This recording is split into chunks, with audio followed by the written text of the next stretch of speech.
Hi everyone, it's Lindy. Welcome back to my channel. Today I want to share with you some tips for shipping that will not only help you save some money, but it will have you shipping like a pro in no time. So I know that shipping is a really big pain point for sellers, especially when you are just learning how to resell on a platform like eBay. Shipping can be really super intimidating. There's a lot to learn, a lot to know about it. So hopefully I can give you some of the shortcuts that I have learned throughout my years of reselling and help save you some money in the process. Because when it comes to shipping, there is the possibility of losing some money. And so I feel like any tips that I can give you to prevent that is a good thing. So now before we get into some specific shipping tips, I wanted to go over some essential shipping supplies that I feel every seller should have on hand. The first one is a shipping scale. So now this goes into one of my first shipping tips, and that is to always print your shipping labels online. If you are taking your packages into the post office and paying the clerk just to ship your item,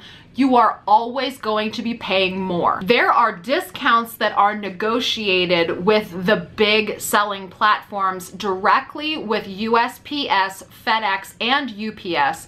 They negotiate cheaper rates when you print your shipping labels online. So always print your labels online. That will instantly save you money. Now, in order to do that, you need a shipping scale. Shipping scales do not have to be expensive. I've recently looked at some shipping scales online and they could be upwards of $50 or more. What?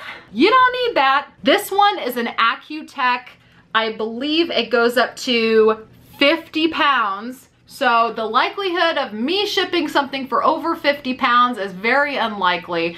So it goes all the way up to 50 pounds, and I believe last time I looked, the scale was about $20. So if you are going to be printing your shipping labels from home, you will need to know how much the package weighs in order to do that. So you have to have a shipping scale. The next essential item you're gonna need is tape. So this is actually eBay branded shipping tape that I get for free with my eBay shipping code. Now, if you subscribe to an eBay store, you will get a quarterly shipping coupon that you can use on eBay branded shipping supplies. Most of the time I will opt to use that coupon code on shipping tape, but if I have a steady supply of tape, which you could probably see right here and here and more down here, then I will also buy eBay branded boxes or bubble mailers or poly bags. But regardless of whether or not you use eBay branded tape or clear tape, you're gonna need tape. And then it always makes it go a lot faster if you have a tape gun for that tape, because if you don't do that, you're gonna have to try to either rip it with your teeth, your fingernails, or scissors. And you can buy one of these handy dandy tape guns for like $10 on Amazon. Everything's gonna be linked below, by the way. I do have an affiliate code for all of the supplies that I personally use and stand behind down in the video description. So if you want to use my affiliate links for making those purchases, I greatly appreciate it because every purchase does help out my YouTube channel. The next must-haves are poly bags or bubble mailers.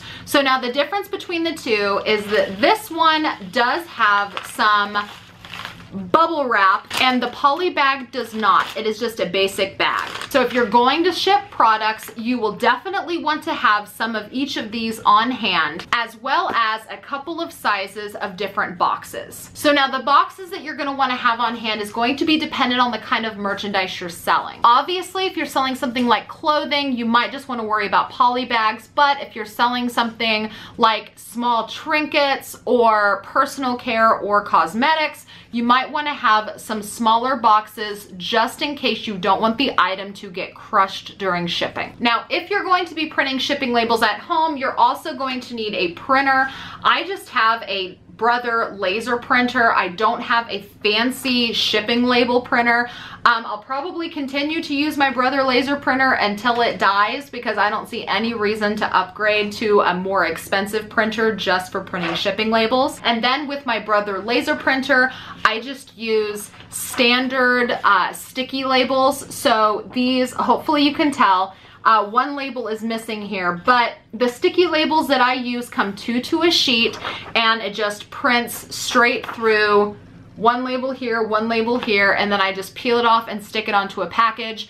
Now, having sticky labels is definitely not a necessity. You don't have to pay more for sticky labels. You can just use regular sheets of paper and tape it to your packaging.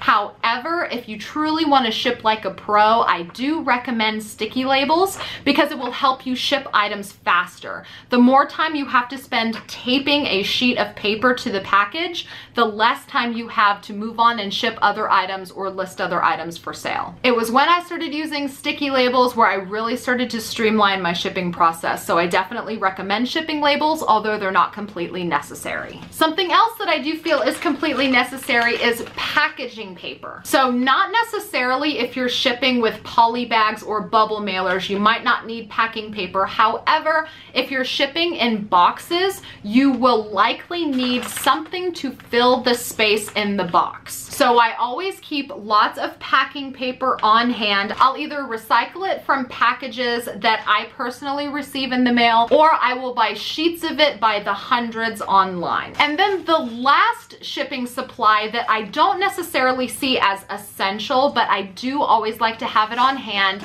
is this Scotch Flex and Seal shipping roll. So now when the Scotch Flex and Seal shipping roll was first released, I did an entire review video all about all of the perks of using this product. I'll go ahead and link that video up here if you want to go watch all about this product. But what I like about having this on hand is it is basically creating your own packaging for a uniquely shaped item. So if I have an item that doesn't fit in any box that I have on hand, I can just simply wrap it up in the Scotch Flex and Seal shipping roll and ship it out that way. It also helps me keep heavier items on the first class side without having to put it inside of a box, because it does have 3 different layers of protection in it, so you don't have to put an item in a box. You can just wrap it up in this. So while I don't think that this is a must-have essential product for shipping, I do feel like it is handy enough to recommend that you have it in your arsenal in case you come across a product that you might not have the right size packaging for.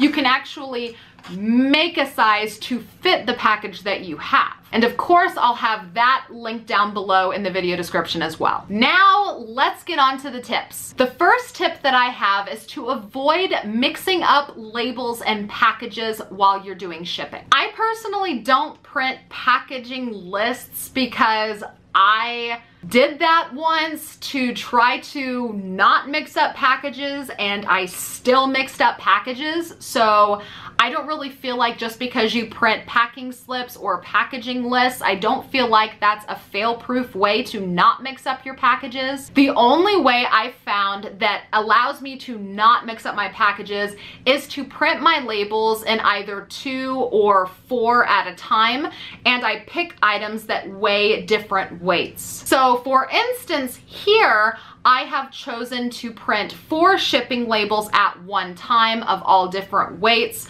I picked one that weighed 8 ounces, one that weighed 6 ounces, one that weighed 12 ounces, and one that went into a priority flat rate envelope. Now, the trick with this is you don't have to have a packaging list. You don't need to have packing slips. You know which label goes with which package based strictly on weight. So that means that I know that the item that is so heavy it needs to go in a flat rate envelope, I know that one gets that label. The item that weighs 6 ounces, I know gets that label. The name that is on the label is completely irrelevant. I'm just looking at the listed weights because the weight is going to tell me which label goes on which package. And I have found when I do it this way, it is very rare. Notice how I said rare and not never.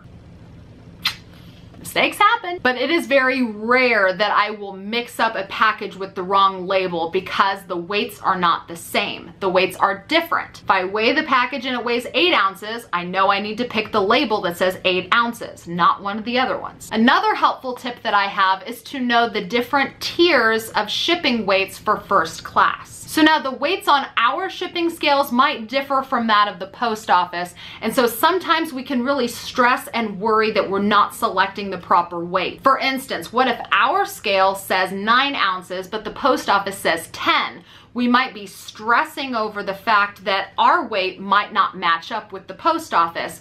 But when you know the tiers of shipping weight, then that helps alleviate that stress because you know you can just round up to compensate for any differences. So the 4 tiers of shipping weight for first class are 4 ounces, 8 ounces, 12 ounces, and 16 ounces. And so that will help you out because if a package weighs 7 ounces, you might as well just round it up to 8 because that's the top of that tier. So you don't have to worry about any weight discrepancies between your scale and the post office scale. And it's always best to round up. That is another tip that I have. Always round up, never round down. You want to make sure that you're paying for enough postage so that the item doesn't get returned to you or that the buyer won't have to pay any overage in postage. So if an item weighs 10.2 ounces, go ahead and round it up to 12 because 12 is the top tier. Now you could round it up to 11, but I would just round it up to 12 because like I said, that's the top tier. 4, 8, 12, 16. Another tip that I have is to have a designated shipping area. You notice I am standing in front of my shipping station. This is actually just a workbench that I purchased from Menards. I believe it was around $80. I'll try to find a link to it. I'm not exactly sure if it's available on their site anymore, but I'll try to find a similar link so that you can actually see what this is. It's just a standard 3 or 4 foot workbench. It does have a drawer. It has some places to hold supplies. The reason why I say a shipping area is a necessity is because it's going to be a place where you can store all of your shipping supplies and it's going to make the act of shipping a lot less painful. I speak from experience. There was a long period of time where I literally shipped items on the back of my couch. Like literally, you know, like where you lean back on the couch, like you sit on the couch and then you lean back. I was using the back of the couch to balance and ship items. I had my laptop, I would print the shipping label on my laptop, it would print in my bedroom, I would run up there and grab the printed label. I would come and I would do this balancing act on the back of the couch and I would ship the item that way. And I am here to tell you that shipping goes so much more smoothly if you have a dedicated area, because shipping can be a very, very irritating thing if you don't have the proper space to do it in. So am I saying that you have to have a designated shipping table? No, but make sure that you have a designated area where you have easy access to all of your supplies, you have an internet connection, you have your printer. That way you can ship your items without having to run all over your house trying to find all of the supplies that you need, like I did. Live and learn. Another tip that I have is when you are creating your eBay listing, when you are putting in the weight of the item in the shipping section, make sure that you are putting in the weight of the item you are selling inside whatever packaging you are planning to ship it in. For instance, if you are selling a product, do not just weigh this and say, oh, this weighs 6 ounces. Make sure that you are weighing it with the packaging. That way you know what the true weight of the package in its entirety is, because that is the weight that is going to matter when you print your shipping label. So if just the item weighs 6 ounces and you think, oh, I'm gonna ship it for 6 ounces, because just because the item weighs 6 ounces doesn't mean that you're going to print a 6 ounce shipping label. Because if you have to ship something in a box and then suddenly the product goes from weighing 6 ounces to weighing 9 ounces with the packaging, that will push you into the next first class shipping tier, because it goes up to 8 ounces and then it goes up to 12 ounces, right? So that means if you're just paying for a 6 ounce label, you're shipping it in a box that now weighs 9 ounces, you've pushed yourself into the higher tier, which means that you did not pay enough for your shipping label. So in your listing, when it asks for the weight of the item, do not just select the item weight. Make sure to weigh it in all of the packaging, because the total weight of the package, all filler, boxes, poly bags, bubble wrap, everything included, that is what matters. There has been many, many times in the beginning where I have lost money on shipping because I did not properly weigh the item in its original packaging. Which brings me into my next tip. Do not assume the shipping method. Be sure. So now here's an example for you. Let's say you're selling an Oral-B toothbrush and you want to do free shipping. You assume that this will fit in here. You look at them side by side and you say, yeah, it'll fit. You set the shipping preference to be a padded flat rate envelope. You figure it's only gonna cost you $7.50 to ship it. You do free shipping on here. You price it at the price that you want, and then it sells. So then you go and you print the shipping label, you go to do shipping, and then you find out, hold on. It's not gonna fit. Suddenly you realize that you had assumed that this box would fit into this bag, and it doesn't. So now, if you've already printed the shipping label, you're going to have to void that shipping label and print an entirely new shipping label completely out of pocket. Now, yes, when you void that other shipping label, you will get a refund of that, but it takes sometimes 10 to 14 business days to get your refund. Not only that, but then chances are the method of shipping that you're going to have to switch to is going to cost more than you had expected, because you thought you were going to be able to ship this toothbrush in a padded flat rate envelope, but now it turns out you're gonna have to ship it in a regular old box by weight, and your buyer was in Hawaii. And I don't care where you live in the US, if you're shipping to Alaska, Hawaii, or Puerto Rico, that's gonna be expensive. So now you thought you were gonna pay $7.50 for a padded flat rate envelope. Turns out now you have to pay by weight, which means that you just had to pay another $7+ for shipping that now you have to take out of your profits. When all of that could have been avoided had you first tried to put it in the envelope to make sure it would fit before you listed and priced your item. I made this mistake multiple times in my reselling career. I spent way too much time assuming that an item or multiple items would fit in certain packaging, and then I ended up having to pay more for shipping after the fact, when I could have saved myself the entire headache just by trying to put the item in the packaging that I was intending to use to simply confirm that I was actually going to ship that way. That would be like holding this in your hand and assuming that it could ship first class because you think to yourself, well, this weighs less than a pound. But if you don't actually put this in the packaging that you're intending to ship it in, which for me would be a box, because you couldn't just ship something like this in a poly bag because the top would end up breaking. You assume this could ship first class, but then suddenly after you put it into a box, it weighs over a pound and now it has to go priority. Because then I'm going to think that it's only going to cost me at most $5 to ship this.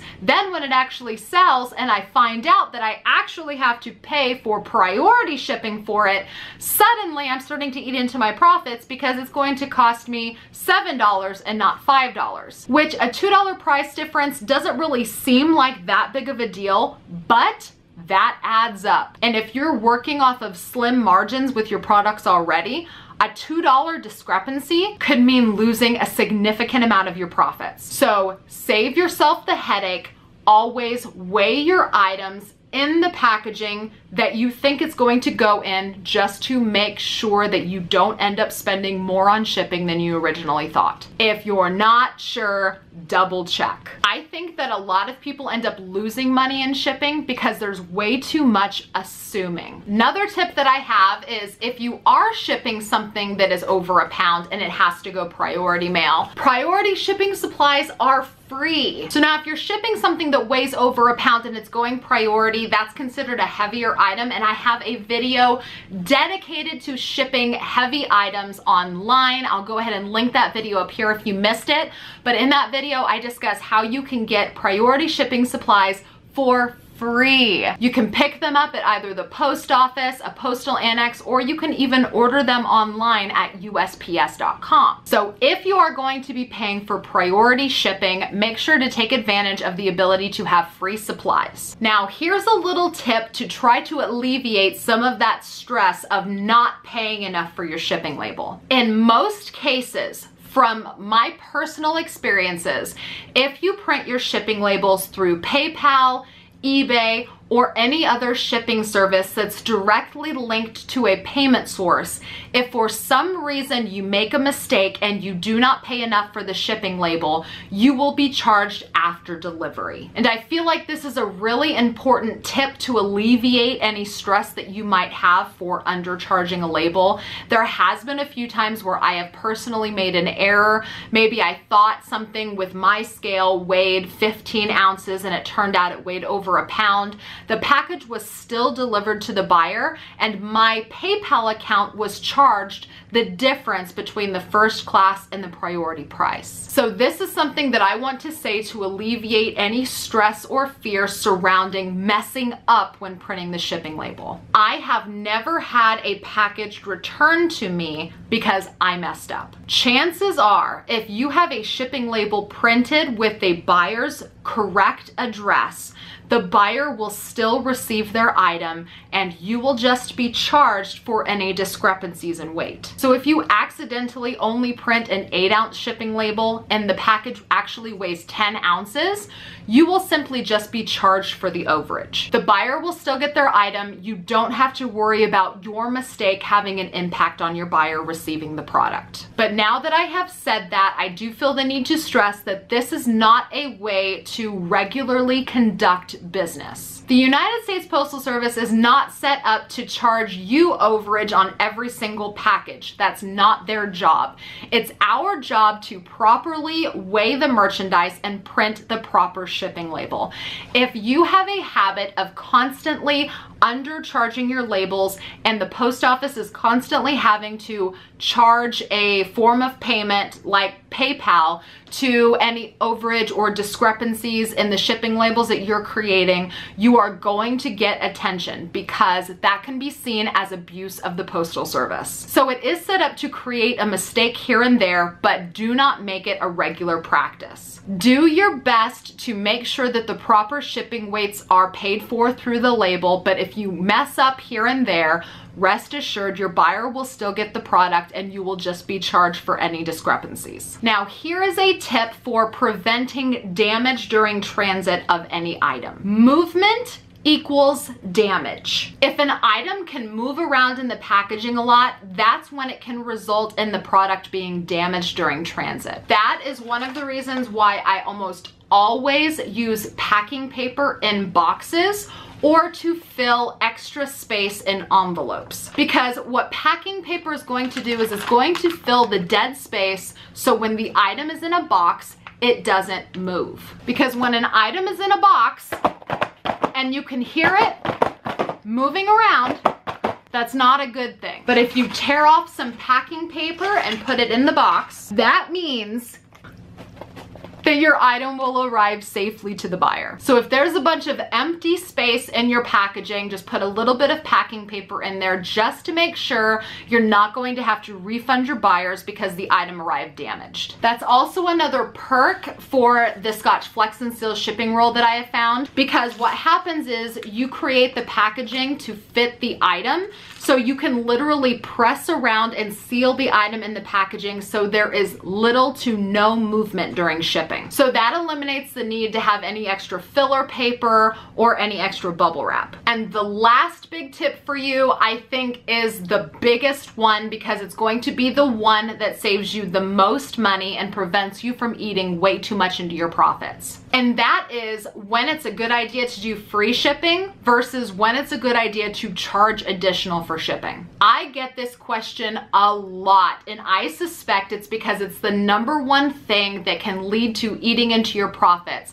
and that is doing free shipping on an item, not completely understanding how much it could actually cost, and that ends up eating into your profits way too much. So I wanted to tell you the criteria of what I personally do when offering free shipping versus making the decision to charge shipping to refrain from eating too much into my profits. So free shipping is something that I definitely recommend in this e-commerce world because I think a lot of buyers right now love the idea of free shipping, especially with the age of Amazon. Free Prime shipping is a real convenience that people swear by now. So a lot of the times buyers will seek out free shipping and they feel like free shipping is a lot more attractive. For instance, happens if there's two identical products side by side, and this one is $14.99 plus $5 shipping, and this one is $19.99 with free shipping, the buyer is likely to buy this one every single time just because it has free shipping on it. Because of that reason, I always suggest that you do free shipping as long as you do it responsibly. Firstly, I always say do free shipping on items that ship first class. That means if an item weighs 15.9 ounces or under, I will always do free shipping on it. And the reason for that is because no matter where the buyer is in the United States,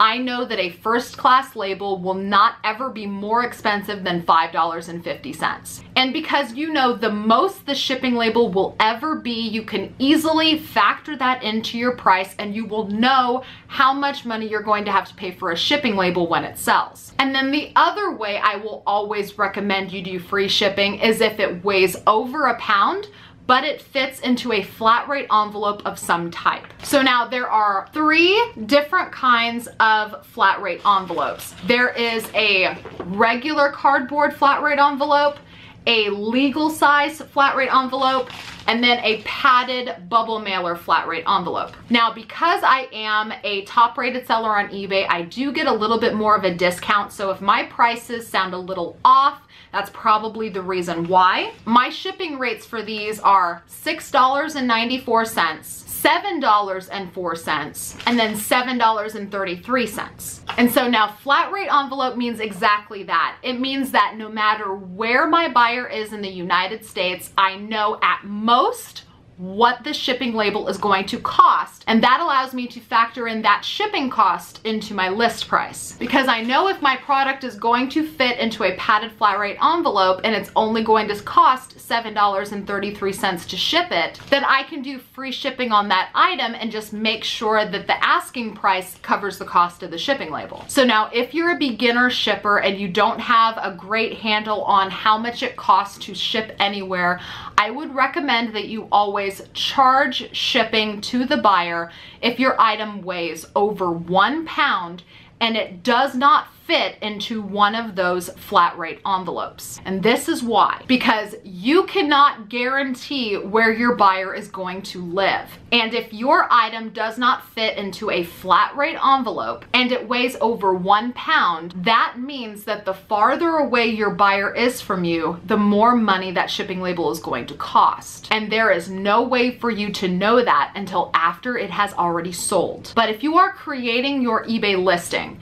and you are putting in the accurate weight of the item and you do not have that free shipping box checked, that means that wherever the buyer is, they will pay 100% of the shipping label, regardless of where they live in relation to where you are. But it is critical that you have the accurate weight represented in the listing. Also, make sure that you select the calculated shipping and not the flat rate shipping. If you select the flat rate shipping, that's going to ask you to dictate how much money you want the buyer to pay, regardless of how much the shipping label actually costs. So this can also be a mistake that you make, because if you assume that the shipping is not going to go over $8 and you charge your buyer a flat $8 shipping fee, and then you find out that they live in Alaska and the shipping label actually costs $14 and they only paid $8, you're gonna have to eat the cost for overage. So if you want your buyer to pay 100% of the shipping label, regardless of where they live in relation to you, make sure to select